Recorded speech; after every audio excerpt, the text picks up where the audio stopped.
Catherine Tornbom is a high-level organization development consultant.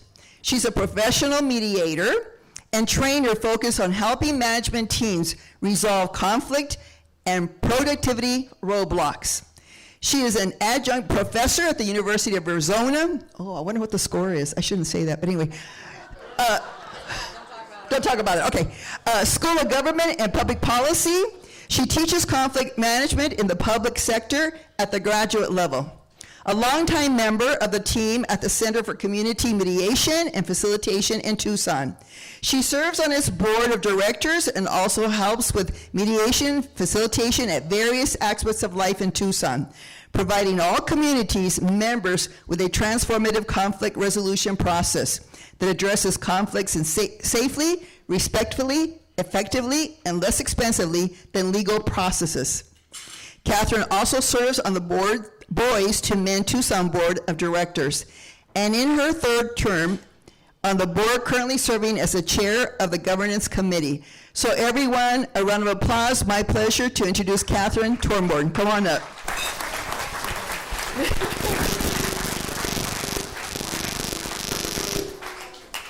Thank you so much. No, I've got a lavalier, so thank you so very much. I do want to draw your attention before I launch and get too close. Wait, can't get too close to the speaker. I would really like to draw your attention to the Center for Community Mediation and Facilitation, an organization that has been serving Tucson and Southern Arizona for 46 years. I have a couple of my volunteer mediators and facilitators are here. And so if you are aware, and I'm sure no one here has any kind of conflict, give us a call. We have ways of supporting you so that you have solutions that are designed by you, for you, and that help you do that kind of win-win thing. Okay, that's my commercial. We're a nonprofit, so we do that. So what I'd like to share today is what underlies pretty much all of conflict. Now, looking at the schedule that we've had for both Friday and Saturday, there's been a bunch of different workshops offered to help you develop skills, understanding, expand your scope of how you can be more present. I'm going to go underneath all of that and give you the neurobiological roots of why we behave as we behave. And it's interesting because I know this group as a whole takes extraordinary pride in self-autonomy and responsibility. But what if I were to say, actually, your wiring, our biological wiring, is sort of working against that. So sometimes when you experience more tension than you'd like, it's not exactly your fault at first. So let's get into it. So we are indeed wired for survival. Click. Click. Yeah, there we go. We got to coordinate. I am not used to not having control of the clicker, right? And when I start digging, you'll realize where I can get triggered myself. So how come it is so hard to control my reactions? And I am talking about, boom, the reaction. And then you go, whoa, something happened, right? Click. There we go. It's because at the very deepest level of our system, we are wired to survive. Click. By being the center of our own universe. Okay, so about how many people? We've probably got like 100-ish, maybe 110 or so. That means there are 110 different universes sitting in this room, right? Right? And you notice I used the word universe. I didn't say planet. I didn't say solar system. I said entire universes. Sue, would you come up here for just a sec? Yeah. No. No, I just want to give you a little visual, right? There's a universe. So Sue and I actually go way back, as it turns out. She used to be my boss, just saying. So, so this is my universe. Sue, why don't you put your universe out there? Yeah, right. Okay, here's my universe, right? And look at this. We already have some, little issues at the border. Yeah, right? We already got some issues at the border. So, hey, Sue. Yeah. What's the speed limit like in your universe? Okay, so in my universe, I am a little bit more nuanced. It sort of depends on the circumstance, but generally it's a little too slow for me. So you and I might overlap a little on maybe it could be, up a little, right? But you can just right there, I'm not even going to touch anything heavier. Okay. Yeah, we'll just stick with the speed limit. So just this quick visual. Okay, that's it. Yeah.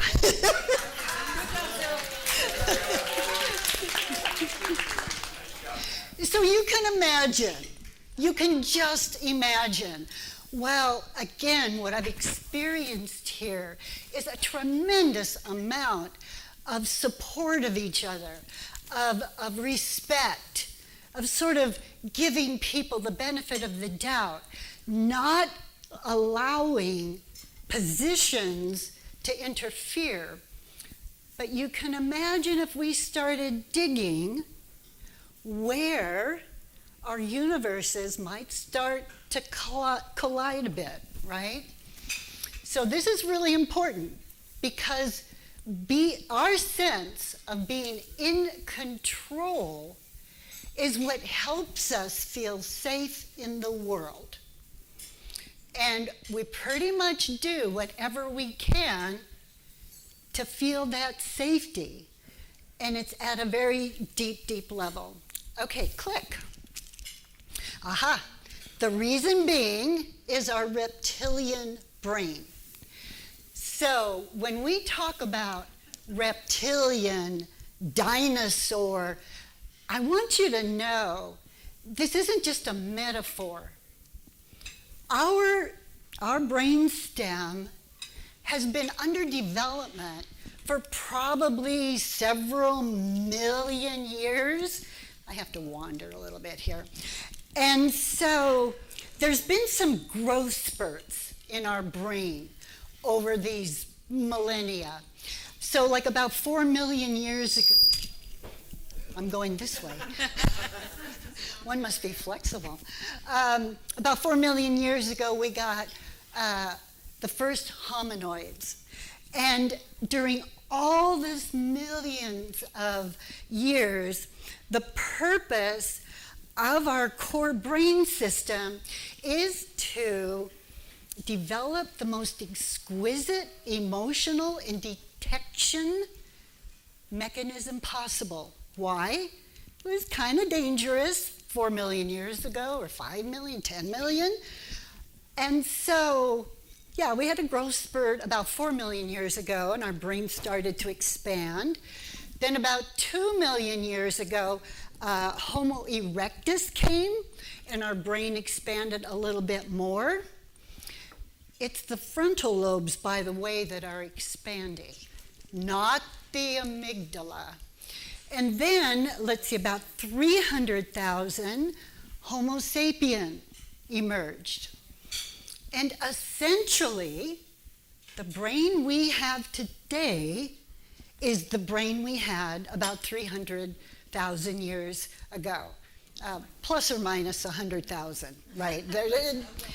Now, 35,000 years ago is when our brain achieved the size we have now. So our current brain is 35,000 years old. So we might have recognized ourselves. I'm going to go this way now. Oh, that was the door. That was not you. Okay. Yeah, we don't want that feedback loop. However, there is some research showing that actually our brains are shrinking a little. They have a couple of thoughts about that, but it could be because it's getting more efficient. We don't know yet. The research is still working on it. So when we talk about an ancient system, our amygdala, now it's nestled within the limbic system. I'm not going to give you too much more science, you guys, because I've simplified it quite a bit. But the limbic system is comprised of the amygdala and a few other organs. Their primary job is to detect the emotions and the issues that could put us in danger. What that means is it pays great attention to everything that is negative, hardly pays attention to positive. So you got a joyous moment? Yeah, fine, great. Okay, you're not in danger. We don't care. The minute I get triggered, boom, it's implanted, it's there. So there's the bias in our brain, I'm sure you've heard of this, of the negativity bias. We look and see and find, I'm gonna move around you carefully, Denny. Oh wait, what are you doing? Go back. Hey. Go back, okay, we're not there yet. But you saw where we're going. You saw where we're going. I want to talk a little bit more about the amygdala being in the limbic system and focusing on negativity. Because again, this is important about how it is we move around in the world. Okay, Steve, go ahead with the next one. What I want you to know, the amygdala, oh, I almost forgot. I want to show you what the amygdala looks like. Okay, actually, the word amygdala gives it away. Are you ready for this visual? Yes. That's your amygdala. It's an almond. It's the shape of an almond. This is your amygdala.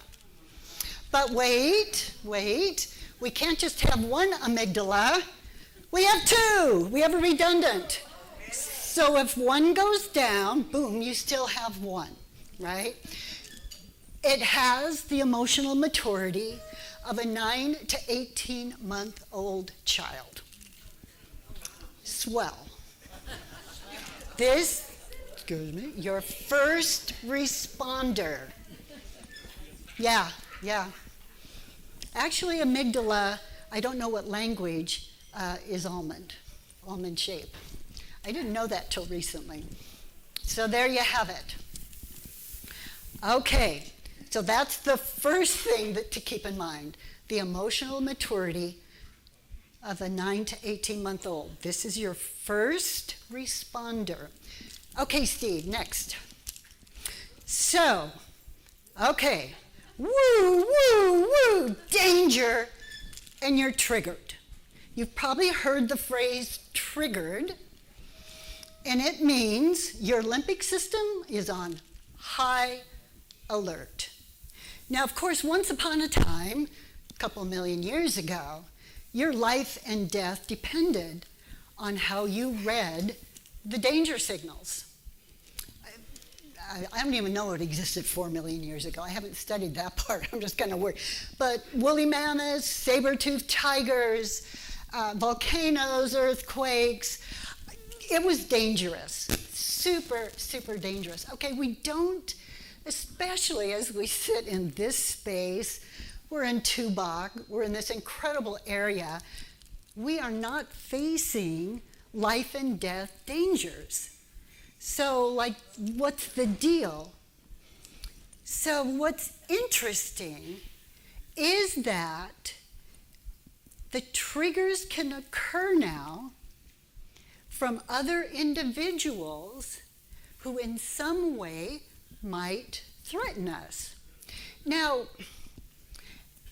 what seems kind of absurd but happens all the time is, let's just imagine you're walking down the pathway, you see someone that you know, and you're like, oh, hi, and they totally seem to ignore you. And all of a sudden, you're triggered, like, oh my God, what's going on? So triggers nowadays relate to our contemporary environment, which includes, guess what? Social media. It includes all those folks that you interact with, includes crazy drivers.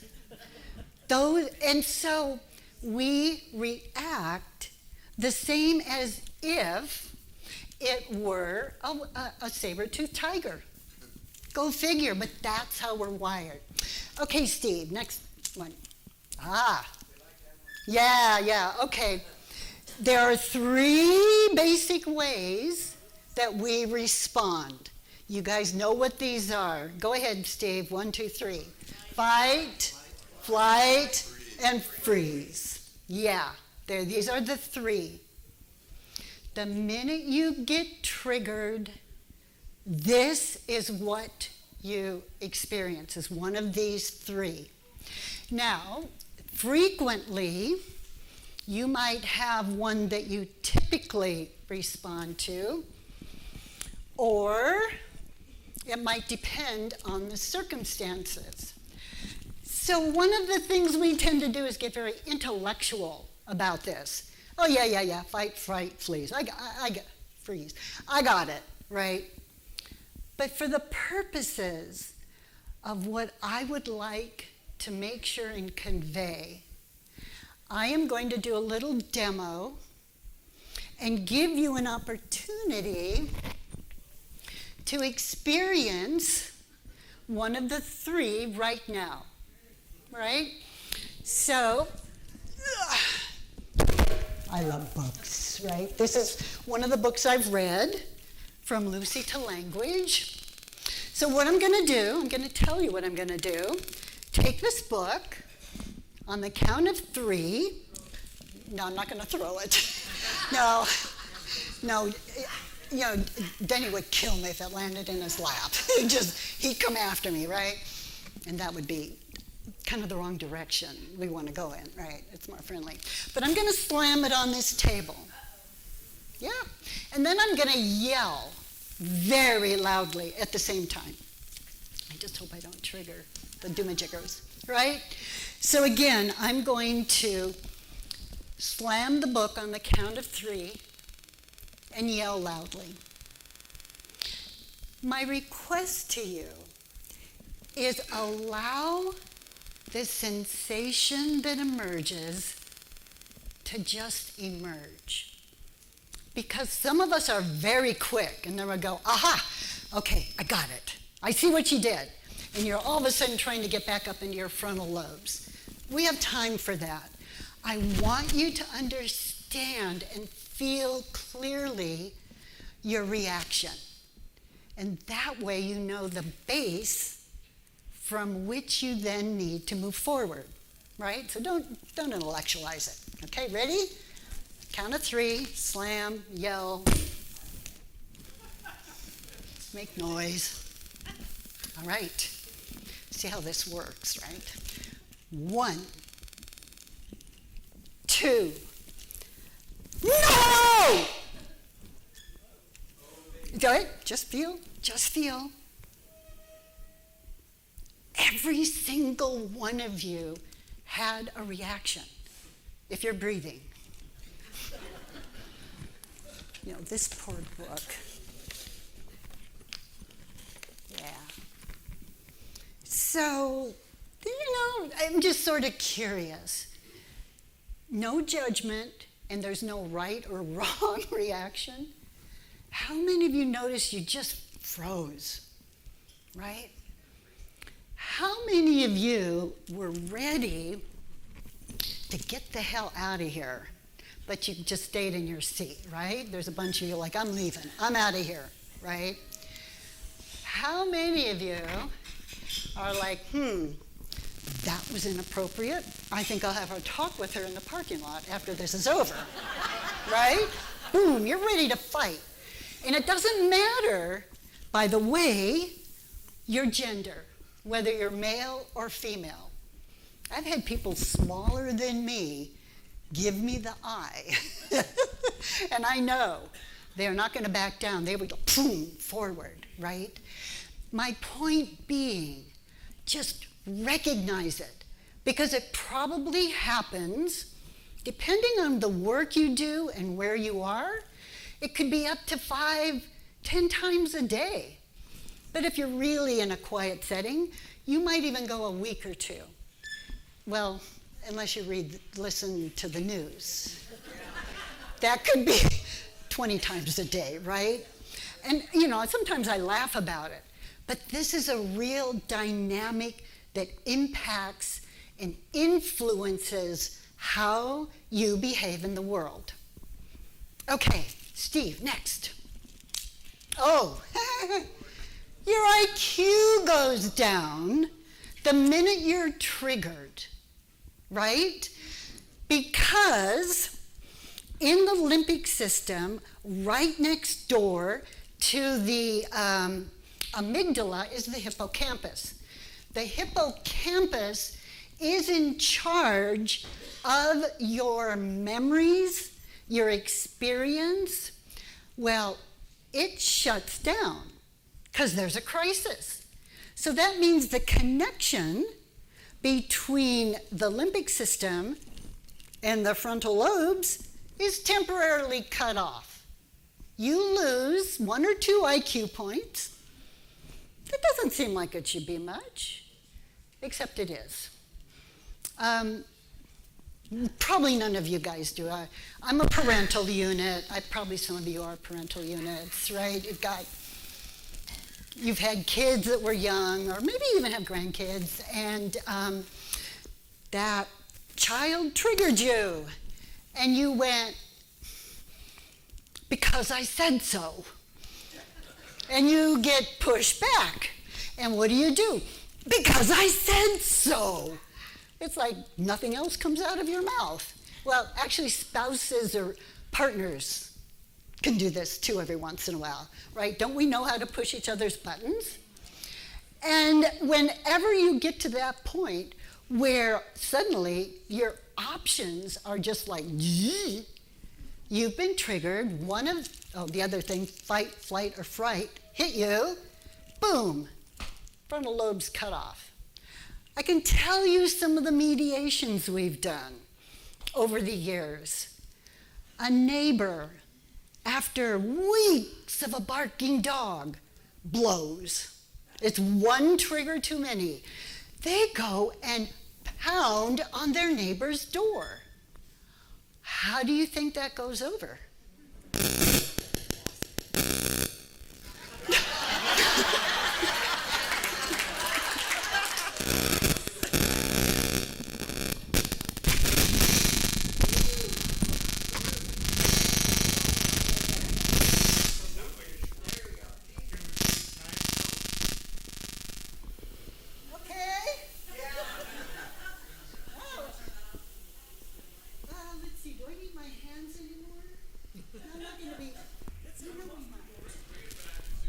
Okay, I think we're back. Okay, but thank you. I appreciate that, yeah. Take my name tag off. Wait. It is. Hold on. Okay.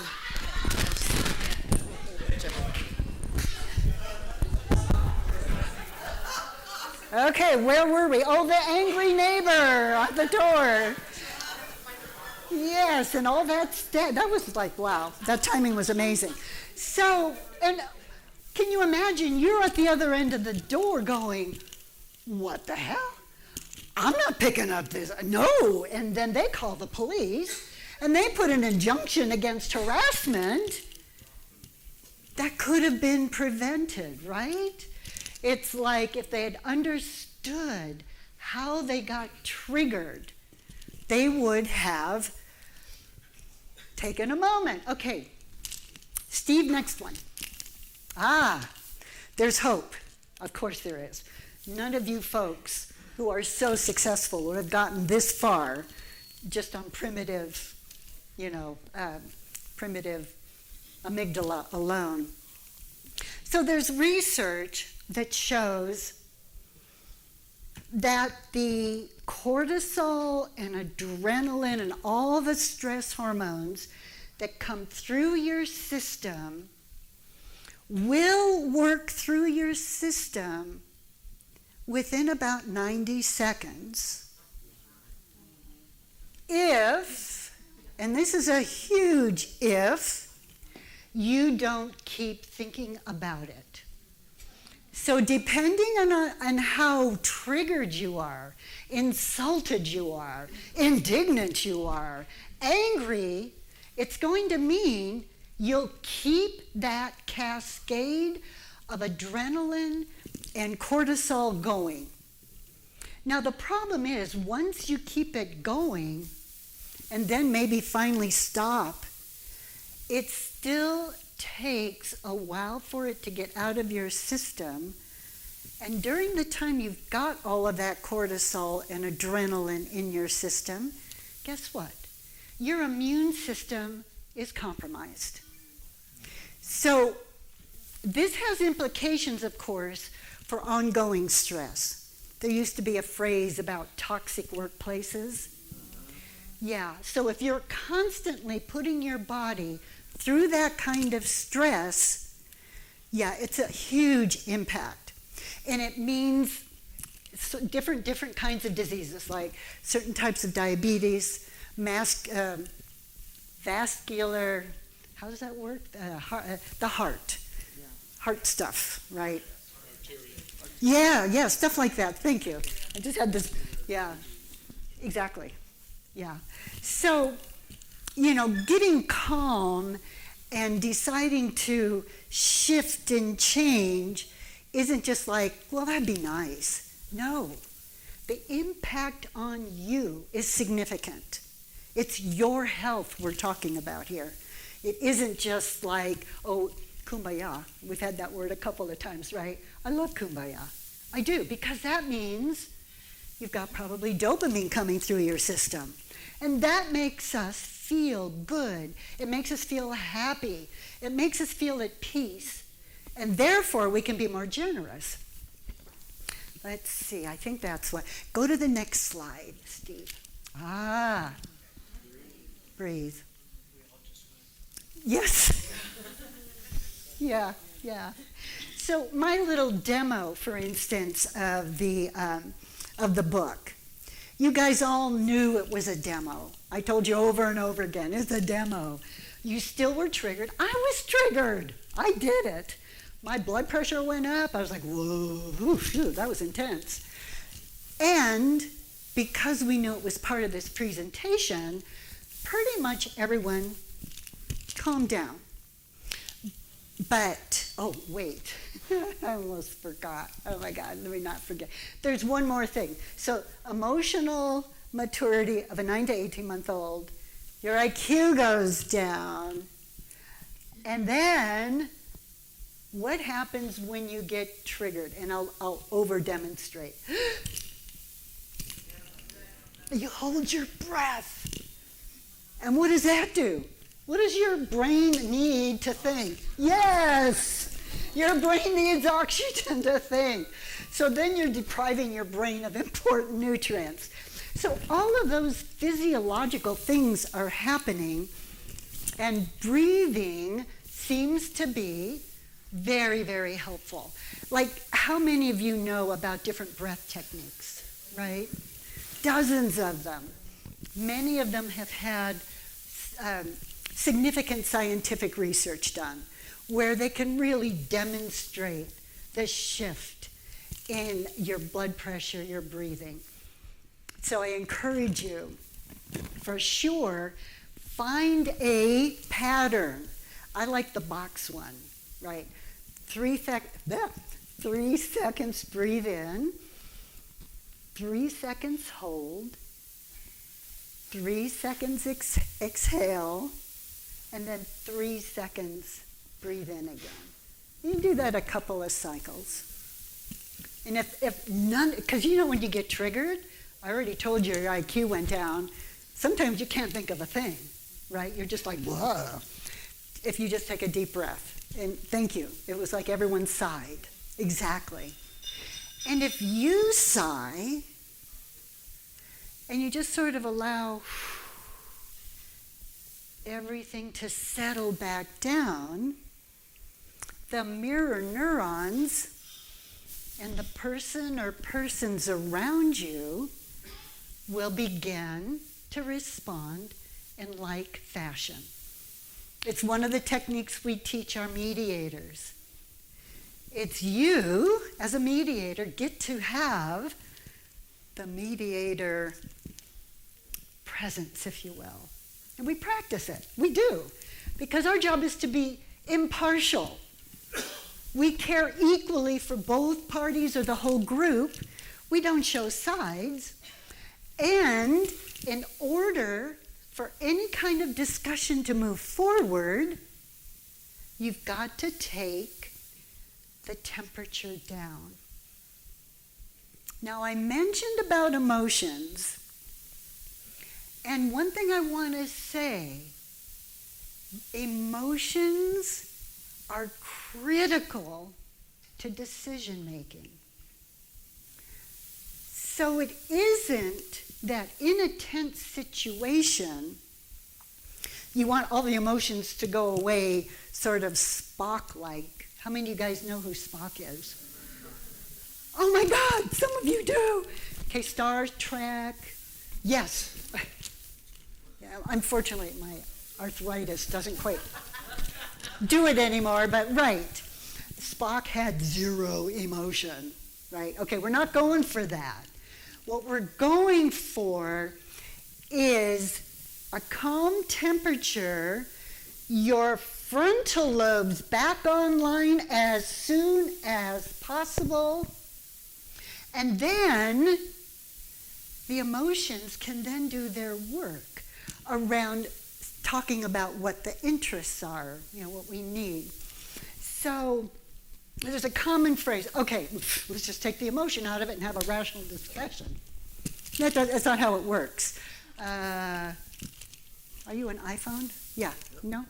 So I could not make a decision about if I wanted to own an iPhone or not unless my feelings are working. My amygdala. Your love for your iPhone originates from your amygdala. Did you know that? Okay. And I have an iPhone. All right, so yeah. Okay, where was I going? I got myself distracted on iPhone. Hold on. Oh, right. You can't even decide. Like Denny today has his beautiful red A shirt, University of Arizona. He made that decision because he had feelings about what each of the colors of his options meant to him. So feelings are good. Just calm down. So that's the piece around understanding our connection to our feelings, our amygdala, and our frontal lobes. Okay, next slide. This is one of my favorite quotes. For those of you who are students of history, World War II, Viktor Frankl is a Holocaust survivor. He went into, as a prisoner, he was in several camps, Auschwitz being one of them. And as a psychiatrist, in a way he couldn't help himself, he continued to study what it was like to be in the most horrific circumstances we can imagine. And what he found between stimulus and response, there is a space. In that space lies our freedom and power to choose our response. In our response lies our growth and freedom. What's remarkable to me, this was 80 years ago that he was precise with the science around that 90 seconds. Take that breath as soon as you can, then you have the freedom to choose. It's really that simple, but that profoundly challenging, both. Steve? I'm going to go back a little bit, cores to triggers to core identity. Steve, go ahead and click all the rest up. So nowadays, the saber-toothed tiger represents the threat to our identities. And these are some of the core that we have. I think I heard someone somewhere today talk about competence. How much he prided himself on his competence. Can you imagine? And I wish I knew who it was. I might have asked you for permission, but someone. It's like, okay, you're threatened. I have a question, Emma, about your ability to be regional director. Yeah, boom. Now, if she isn't triggered, the rest of you are getting triggered on her behalf. Right. Thank you for letting me pick on you.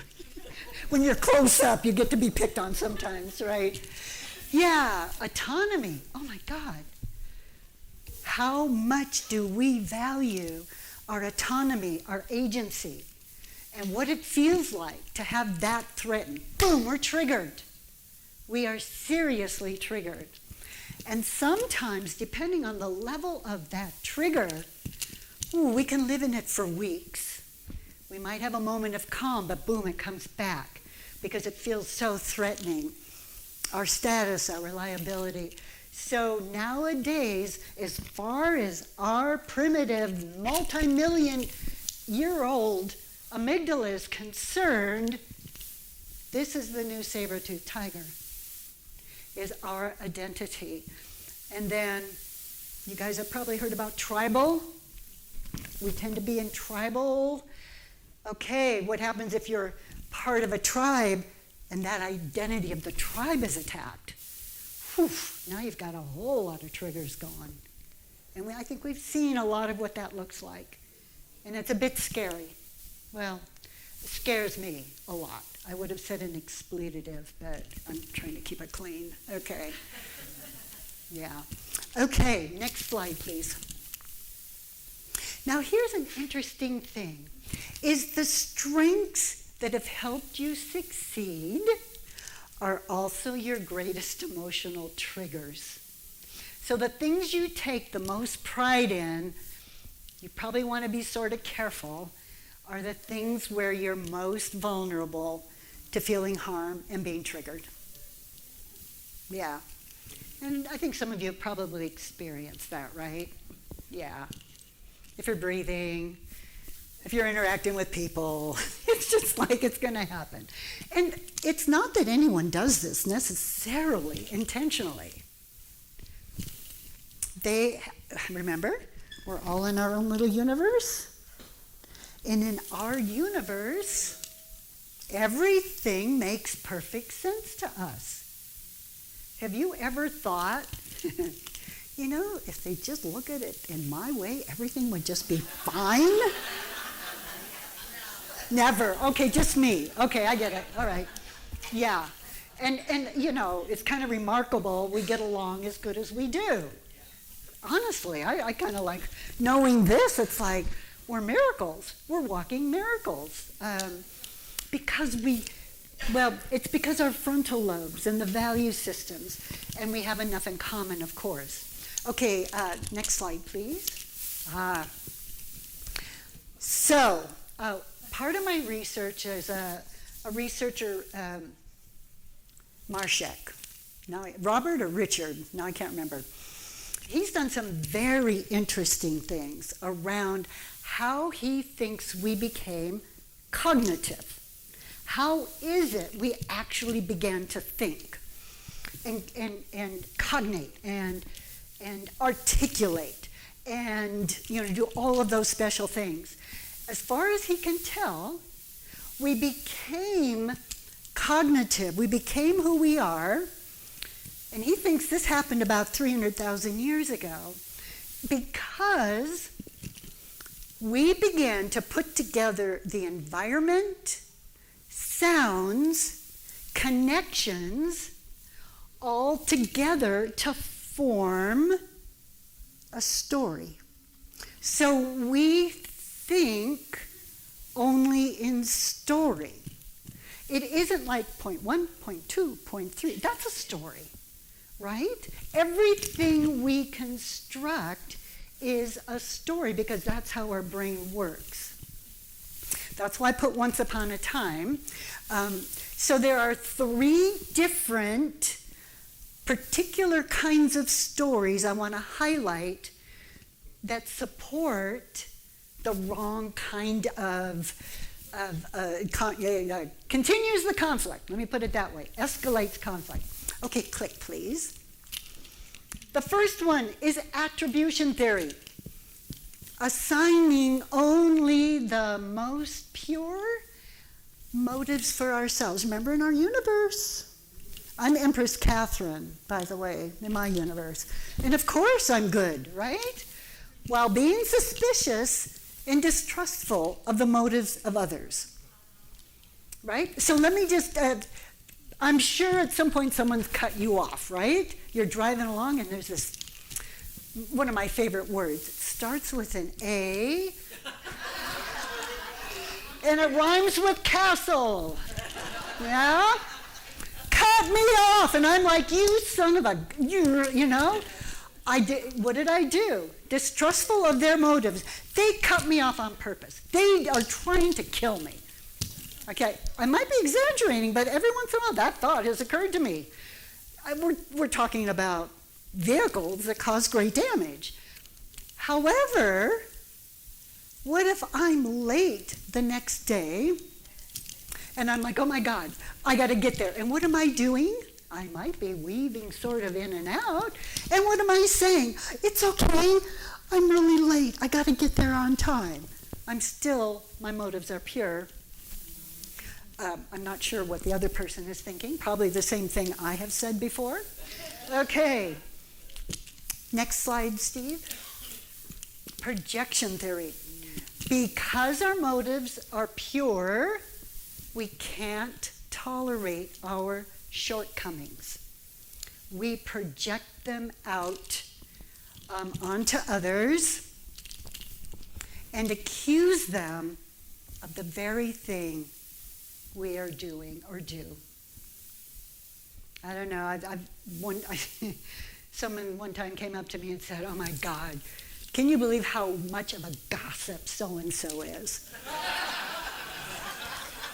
And then proceeded to launch into being a gossip. And I'm like, can I hold that mirror up? How can I gently let you know? But yeah, I let that one pass. I didn't have the energy that day, right? Okay, there's one more. Next slide, Steve. Justification theory. Creating the correct and right story that best fits our perspective. We go on Google. We do AI. We used to do dictionaries and stuff, but I'm not sure how much of that anymore because we have so much research at our fingertips. Whatever it takes. And we might even gather allies. Do you guys know what a gossip she is? I think we should do something about it, don't you? And right, so I'm grabbing you guys around. And then we tell, whatever the story is, we tell it over and over and over again until it becomes habitual. You may have a favorite story about a family member, a neighbor, a colleague. I'm sure not any of your colleagues in here, but maybe. Some of the people we see on the national stage, you might have some really significantly develop stories. What that means is the more you put energy into that story, the deeper the groove in your brain. You know how we have these deep grooves in our brain?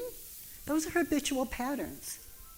And it's kind of like you're standing at the bottom of the groove and you're looking up. You might as well try upping to the top of the Grand Canyon. That's why habits of thinking can be so challenging, is because they get so deeply embedded. Okay, whew, that's a lot. So, next slide, Steve. This is one of the main points I have for you. My request, should you choose to accept it, is to stop telling harmful stories. And I was just talking, I think it was to Linda. Where are you? Oh, there you are, Linda. Yeah, she's my wonderful chaperone. She just kind of kept me on where I was supposed to go. And we were just talking about sometimes the harmful stories are about ourselves. We're telling some kind of harmful story, but it's so uncomfortable, we project it out. So there's a whole lot going on about our storytelling. Lita, are you here? She was here, yeah.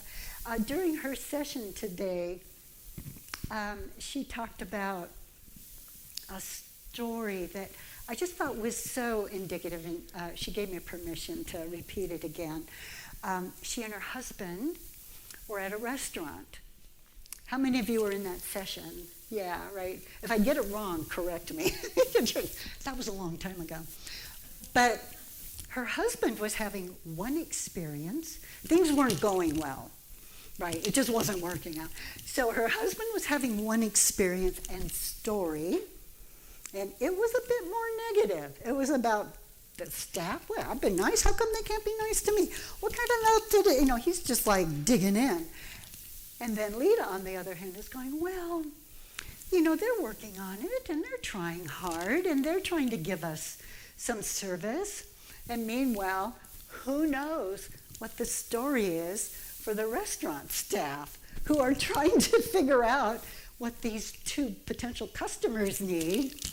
And so it was really interesting right then and there. You have that contrast of two really smart, emotionally intelligent people reacting quite differently. I forget his name. He actually shared with me, yeah, he was getting angry and frustrated. And his wife was like, well, if it works, it works. You know, so that's just one really, I think, significant way that you can pay attention to the stories that you're telling. So, all right, next slide. Okay, we're wrapping up here. So the choice is yours. Okay, next, click, just click. No, not all. Oh, well, never mind. They're all at once. Okay. Your reptilian brain will react. You cannot control that. We're just wired that way. That's what I was sort of speaking at the beginning. Yeah. So, okay, thank you, body. Good job. You're reacting. All right, you're doing your job. You're trying to keep me safe. And your limbic system will begin to create stories. It's automatic. You can't help it. You'll begin to create stories. Breathing brings calm and inner coherence, as we've sort of mildly experienced just briefly this evening. And your prefrontal cortex. Oh, yeah, wait. Where'd my almonds go? Do you see the size of this thing? I'm a tiny person, right? Look at the size of my prefrontal cortex compared to the almond. This is the same for all of us. I think, this is not a scientific theory, but I think our prefrontal cortex developed in order to be able to live in harmony with other humans because our lives depended upon it. It still does. And all of that effort is to make sure that this little thing doesn't always take charge. Well,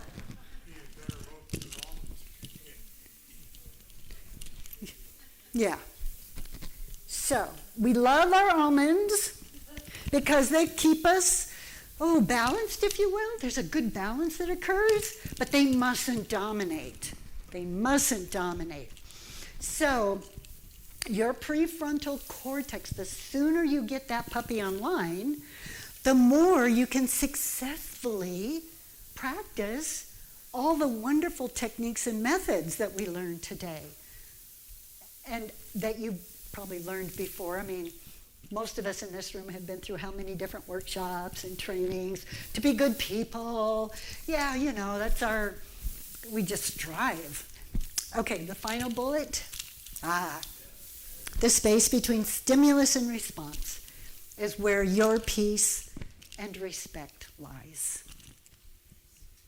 So with that, I think that's my last.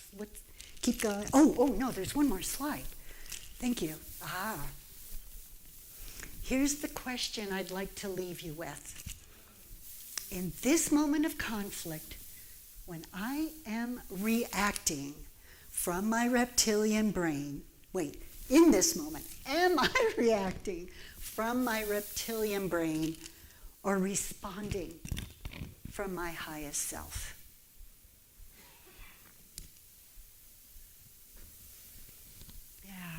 You can keep this kind of question, then I think you'll be we're all such good people, right? Oh my God, I've been so inspired by all of you. Deeply moved by the care, right? And there's more, right? There's even more. And that's what we all strive for. So with that, thank you. You're done.